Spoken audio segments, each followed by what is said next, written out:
माँ की आत्मा एक भावुक कहानी। आज कुछ ज्यादा ही देर हो गई। वैसे तो वो महिला हर रोज 8:30 बजे तक आ जाती है। आज 9:30 बजने को आए फिर भी नहीं आई। बिना उसके आज दुकान भी तो नहीं बंद कर सकता। उसे वचन जो दिया है। क्या नाम था उसका? इतने दिनों में उसका नाम भी नहीं पूछा मैंने। ये सब बातें रमेश के दिमाग में चल रही थी। कुछ दिनों पहले ही तो उसने ये डेयरी शुरू की थी। उसकी ये शॉप ज्यादा बड़ी नहीं थी, जिसमें वो दूध और बाकी मिल्क प्रोडक्ट रखता था। उद्घाटन के दिन ही पहली ग्राहक बन एक महिला उसके शॉप पर आई थी। उसकी गोद में एक छोटा सा लेकिन बहुत ही प्यारा बच्चा था। उसने एक दूध की बोतल ली और रमेश से बोली, भैया अभी मेरे पास सिर्फ 10 रुपए हैं, बाकी के आपको कल दे तो चलेगा। रमेश ने एक बार उसकी तरफ देखा।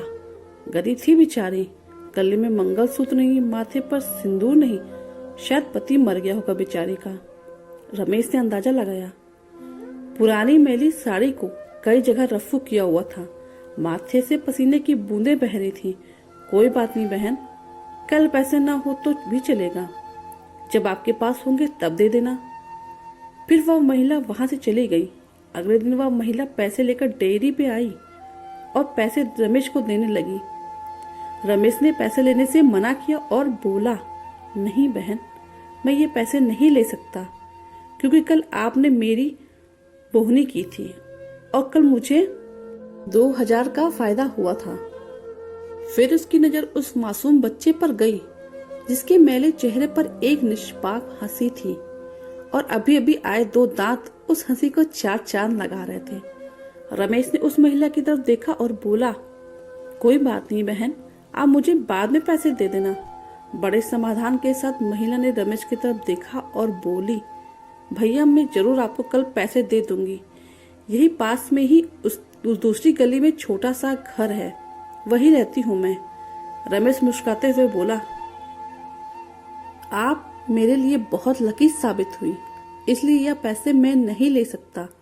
रमेश की कही इस बात से उस महिला को बहुत ज्यादा खुशी हुई, क्योंकि इतने सालों बाद किसी ने पहली बार उसको लकी कहा। वरना पति की मौत के बाद तो उसके ससुराल वालों ने उसे पनौती कहकर घर से निकाल ही दिया था। भैया रात को कितने बजे तक आपकी यह शॉप खुली रखते हैं? महिला ने रमेश से पूछा। 8 बजे बंद कर देता हूँ बहन, और रमेश ने कहा। रमेश का जवाब सुनकर महिला का चेहरा उदास हो गया। रमेश को यह समझते देर नहीं लगी। उसने पूछा, कोई समस्या है बहन? अपने बच्चे और अपना पेट पालने के लिए मैं 2 घरों में झाड़ू बर्तन का काम करती हूँ। यह सब काम करके रात को 8:30 बजे घर लौट पाती हूँ। तब तक यहाँ आसपास के सभी दुकानें बंद हो जाते हैं और लाचारी से मुझे अपने बच्चे को भूखे पेट ही पहला फुसला कर सुलाना पड़ता है। वह बोल नहीं सकता था, उसी का फायदा उठाती हूँ, कहते हुए उस महिला का गला भर आया। महिला की बातें रमेश को बहुत सुनकर बुरा लगा। फिर वह बोला, आप चिंता मत कीजिए बहन, बिना आपको दूध की बोतल दिए यह शॉप बंद नहीं होगी, लेकिन मेरी एक शर्त है। अपने आंसू पोंछते हुए महिला ने रमेश की ओर देखा और पूछा, क्या शर्त है? रमेश बोला, आप मुझे दूध के पैसे नहीं देंगी। यह सुन उस महिला की आंखें फिर छलक गईं, लेकिन इस बार आंसू दुख के नहीं खुशी के थे। उसे ऐसा लग रहा था जैसे इंसान के रूप में भगवान उसकी मदद करने आ गए हों। उस दिन से हर दिन 8:30 बजे वो डेयरी पर आकर दूध की बोतल लेकर जाती। धीरे धीरे 5 महीने बीत गए और धीरे धीरे महिला बीमार होने लगी।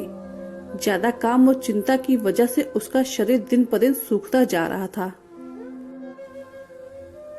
ऐसे ही एक दिन रमेश अपनी दुकान का सारा काम खत्म कर उस महिला का आने का इंतजार कर रहा था।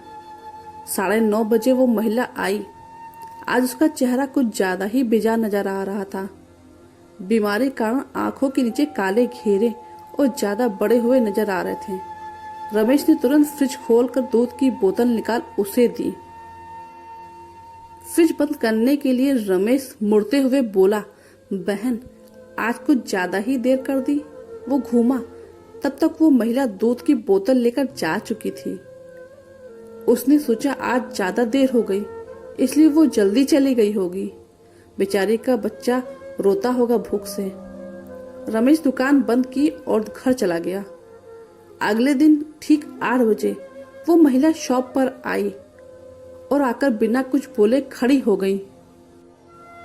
हमेशा की तरह रमेश ने उसे दूध की बोतल दी।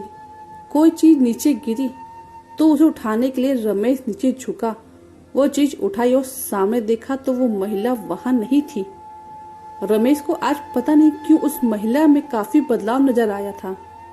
उसे वो बड़ी कमजोर सी नजर आई। अगले दिन फिर 8 बजे वो महिला उसके शॉप पर आई। आज रमेश ने उसका चेहरा बड़े गौर से देखा। उसका चेहरा सफेद पड़ चुका था, मानो उसके चेहरे का तेज कब का जा चुका हो। उसने सोचा बेचारी गरीब महिला करे भी तो क्या करे, ना किसी का सहारा, ना अच्छी आमदनी। जरूर पैसे की कमी की वजह से बीमार होते हुए भी दवाई नहीं कराई होगी। रमेश जल्दी से अपनी शॉप बंद करके अपने घर गया। घर जाकर उसने ये सारी बात अपनी पत्नी को बताई।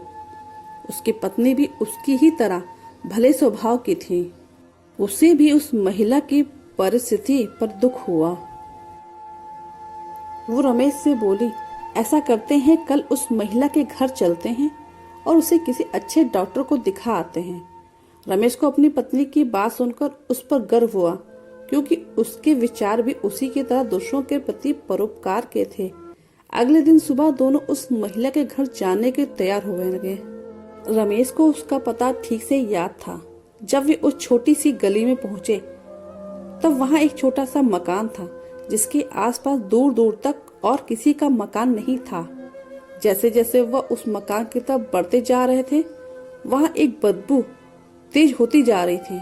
दोनों उस मकान तक पहुंचे और दरवाजा खटखटाया ही था कि वो खुल गया और वो बदबू असहनीय रूप में बढ़ गई। फिर भी दोनों अपने नाक पर कपड़ा रख उस अंधेरे मकान में घुसे, जहां बच्चे की खेलने की आवाज आ रही थी।